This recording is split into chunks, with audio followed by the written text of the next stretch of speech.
from the station that's on your side. This is Channel 7 News Midday. Hi, everybody, and welcome into Midday Arkansas. Glad you're along with us today. It's Wednesday, November 30th, and I'm meteorologist Barry Brand. And good morning to you. I'm Kimberly Midday, in for Aaron Hawley. Let's get started with your news today. Little Rock police on the scene of a homicide right now near Central High School. They were called to 13th and Woodrow only a couple of hours ago. We'll have a live report for you from that crime scene in just a few minutes. Plus, it's day 2 for the search for Ebby Stepek. Local and national experts from the Centers for Missing and Exploited Children are searching a park in West Little Rock for clues in her disappearance. We'll tell you about that search in just a moment. But first, Barry is here with the forecast. Yeah, Barry? Plenty of sunshine as we head through the remainder of the work week anyway. Wonderful. One thing you'll notice when you step outside, it's windy out there. The winds have really picked up, and they'll blow through the afternoon anyway. Let's take a look outside. Mostly clear skies on our Middleton sky cam, just a cloud or two here or there, and that's just about it. And you'll want to get used to this because this is what we have for, as I said, most of the rest of the work week. Changes beyond that, but first things first, 52. Look at the wind at the airport right now. A west-northwest wind at 24. It's gusting higher than that, and the air is very dry. And that west wind, well, it should warm up some. Yeah, west wind is kind of a warm wind direction. We got rid of the last little bit of rainfall only a couple of hours ago in southeast Arkansas, and the cloud cover will be clearing in that part of the state as well. Now, it's 48 in Conway, but 52 here, 54 over at Des Arc. It's 52 at Searcy, or rather at Hot Springs. It's Benton and Bryan at 50, and a little warmer at Pine Bluff up to 55 degrees. Star City and DeWitt at 56. Breezy, cooler than yesterday, but not terribly cold. 57 the high in Hot Springs, Conway 56, 57 at Cabot, 58 at Benton and Bryan, and Searcy in the mid-50s. Pine Bluff up to near 60 degrees for a high temperature, and under mostly sunny skies, 58 here in the capital city, a west wind at 12 to 18. You put the plants outside that maybe you brought in earlier because of cold weather. I'd say take them back in tonight. It'll be a frosty 34 as the winds die down. Now, there's even cooler weather coming, and there's a chance for rainfall. We're going to talk about our next good opportunity for rain. That's in the 7-day forecast, and it's just ahead. Kimberly? All right, thanks so much, Barry.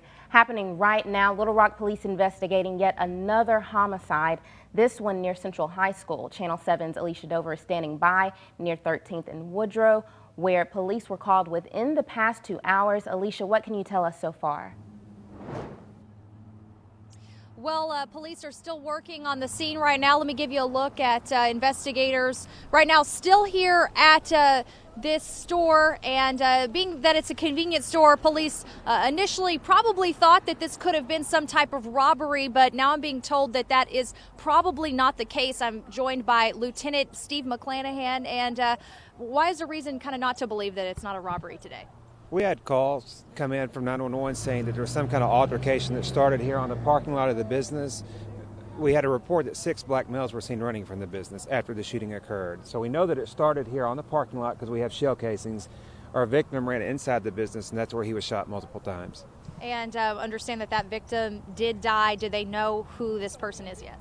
We have not identified his name yet. We're still trying to do that. He did die a short time later here at UAMS. Hopefully we'll find out who he is and notify next of kin.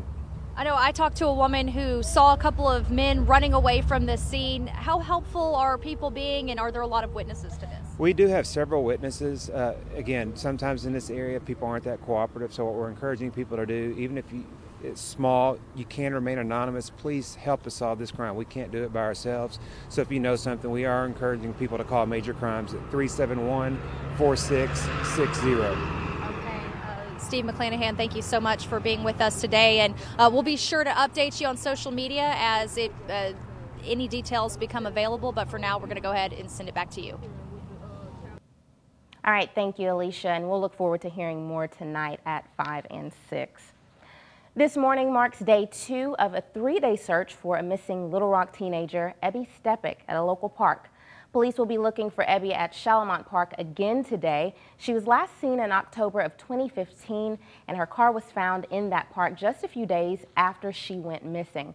Police are now partnering with the Center for Missing and Exploited Children and using bloodhounds in hopes of finding her. The search team will cover about half a mile of land during the 3-day search. We have information that we're following up also. This is just one component of this investigation. I really want to do an intensive search so that I can know in my mind whatever the results are or not out here, I can put that avenue or that aspect of it to bed. Have cords all over. Police say Ebby's disappearance is still classified as a missing persons case, not a homicide investigation. When asked if they're looking for evidence or a body, LRPD says they are not looking for anything in particular. There is still a $15,000 reward for any information leading to Ebby. Happening overnight, the death toll from severe storms that moved across the South has risen to 5. An official in Tennessee says 2 people have been killed and at least 9 others injured. Across the state line, 3 people were killed in northeastern Alabama when a suspected tornado hit a mobile home in Jackson County. Storms that spawned the deadly winds have dumped more than 2 inches of rain across much of North Alabama, causing floods after months of drought. Tornadoes and hail were also reported Tuesday just south of us in Louisiana and Mississippi. Also in Tennessee, America confirms another fatality in the wildfires that swept through the Great Smoky Mountains, raising that death toll to 4. Sevier County Mayor Larry Waters says this morning that nearly 4 dozen people have been injured in those fires.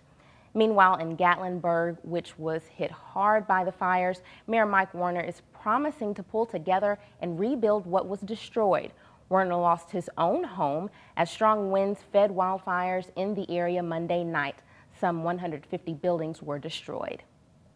Still ahead today on Midday Arkansas, meteorologist Barry Brandt will have a look at your forecast for today. I'm sure you're wondering just how cold it will get overnight. But first, ICE is trying to take credit for the attack on the campus of Ohio State University. The terror group claims the attacker was responding to their calls for attacks on the U.S. We'll have today's terror alert watch when we come back. Skycams, sponsored by Middleton Heat and Air. Welcome back to Midday. As expected, ISIS is claiming responsibility for spurring the attack on Ohio State University on Monday. The attacker says he was inspired to become a lone wolf and carry out the attack. With more on his arrest and the prime suspect in the Paris nightclub attack, here's Jonathan Elias. From the Terrorism Alert Desk in Washington, D.C., I'm Jonathan Elias. ISIS now is claiming the 18-year-old behind the attack at Ohio State University is one of their soldiers. A message circulated online says the attack was carried out in response to the group's calls for attacks on Westerners. Earlier this month, an ISIS propaganda magazine told followers how to carry out an attack as a lone wolf operative. The article suggested an attacker use a vehicle to plow into a crowd and then carry a secondary weapon. The main suspect in the Paris attacks, Salah Abdeslam, was hauled off from his jail cell to appear before a French judge. The hope is he may speak to prosecutors in this process, something he hasn't done since he was brought back to France in April. This now is his 4th time that he's appeared before a judge.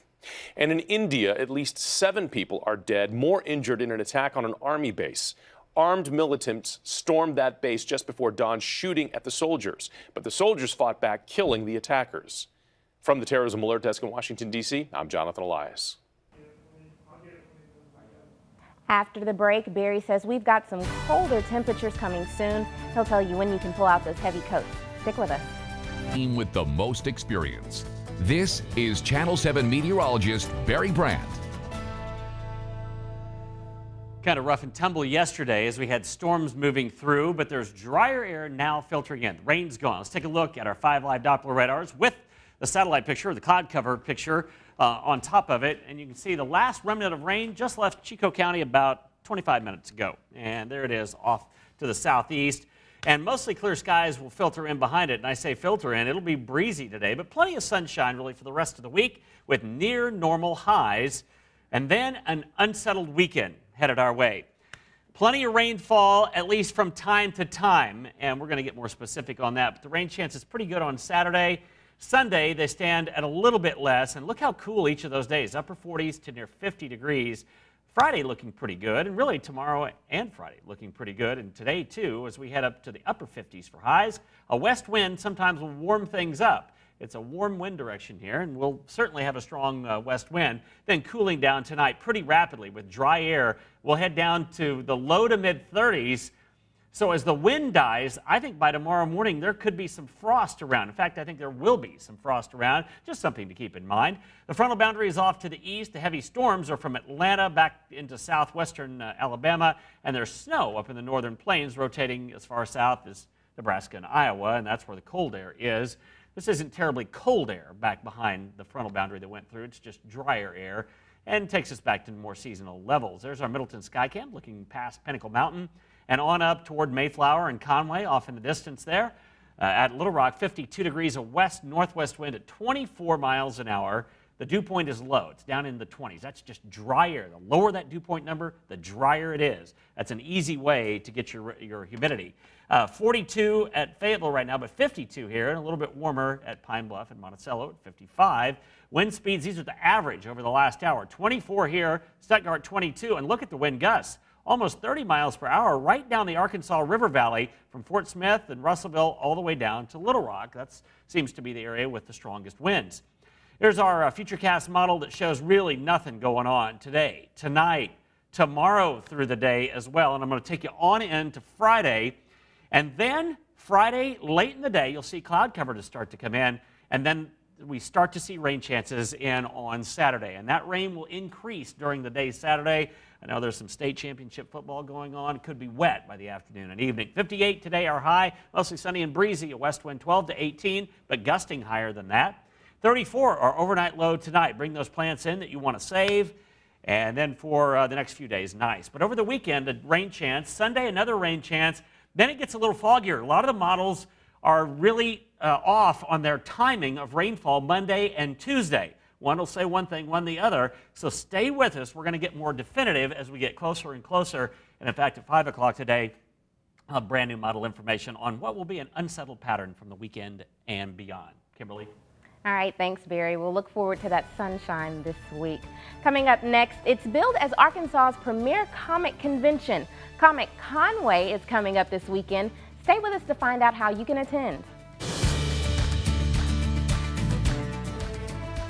Welcome back. It's billed as Arkansas's premier comic, sci-fi, and anime gaming convention, and it kicks off this Friday in Conway. Comic Conway is hosted by and helps support the Faulkner County Library System. And of course, joining us to tell us more about the event are Carrie and Kara and Jimmy Dyer. Welcome, you guys. Thanks so much for joining us. Thanks for having us. So tell us a little bit about Comic Conway. I'm sure a smaller version of Comic Con. It's a little bit smaller. The Faulkner County Library, and of course my wife here, she's the children's librarian and teen librarian.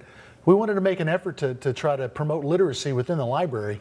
And we thought what a cooler way to do it than to invite in all the people that are creating all of this art and comics and graphic novels and anime and everything else, and bring all those guys in the library and give people a chance to meet them. All right, and Kara, you said you all have been doing this for 5 years now. This is our 5th year. So talk to me about what kind of work goes into this. Well, a lot of work, to be honest with you. The first year when we started, it was in the Faulkner County Library.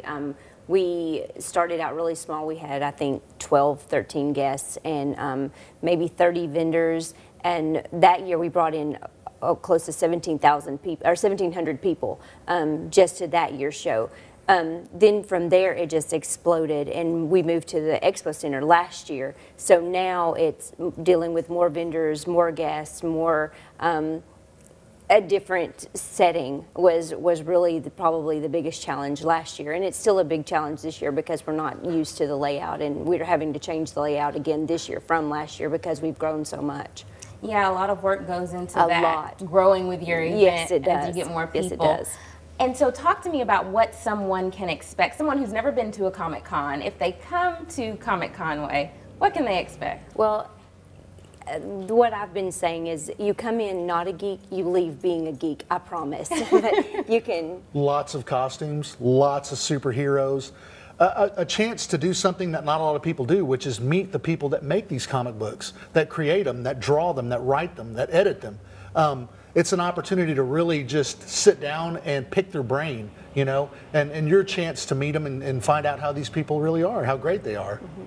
And so when I come there, what are some of the costumes that I can look forward to seeing? Can you give us any Oh hints? wow! Can you tell us? You'll have all the guys will be Superman, Batman. There'll be some Star Wars characters, some anime characters, and a lot of those that I'm not familiar with because I don't read a lot of that stuff. But we're comic book fans too, you know, and we get excited to see all that. We love it when people come in costume and they show up and they're having a good time. And we have a cosplay contest on Saturday. Well, Friday is an anime cosplay contest, and then on Saturday we'll have a individual cosplay contest, and that's broken into categories. So it'll be comic related, sci-fi related, gaming related, and then they get to compete. The ultimate, we'll pick an ultimate cosplayer out of all of those group winners, and we'll have a children's cosplay contest on that also. And then on Sunday we have a group cosplay contest where you and your friends can pick your favorite comic book and just theme or whatever, and just cosplay as that, and we'll have a group cosplay winner on Sunday. With trophies and cash prizes. With trophies and cash prizes. So it doesn't get much better than that. Yeah, so you get to see favorite costumes, and you also get to compete for cash and prizes. You bet. Exactly. You bet. Exactly. Wow, what a nice touch. And we have a lot of vendors that will be there. So Christmas shopping galore. All in one stop geek shop is what we. Wonderful. And tell us some more specifics about the event. Go ahead and drive it home for us. Okay. We have over 100 vendors. We have now we have 12 artists, writers, creators, and editors that will be there. We have a 17-foot Stay Puft Marshmallow Man. We have the Tulsa TARDIS. We have panels that will include drawing duels and just a meet and greet. Yeah, guest celebrity panels during the day too, so you can actually talk to them, interact with them, stop by their table, get autographs, and of course we have the Mini Heroes Corner, which is designed for children from 12 and under. Yeah. Okay, and remind us. Friday at the Faulkner County Library. This is presented by the Faulkner County Library, and it is free admission because the Faulkner County Library funds it 100%. And Friday at the Faulkner County Library from 5 to 7 is a meet and greet. From 7 to 10:30 is anime. Okay. On Saturday, the first 200 people that attend Friday get a VIP pass. They get in at 9:30. General admission is 10 o'clock. I'm sorry, on Saturday. That's okay. That's okay. A lot of great information. Thank you all so much for joining us. We got to head to break here. It's time to see who's celebrating a birthday or anniversary. Stay with us. We'll be right back.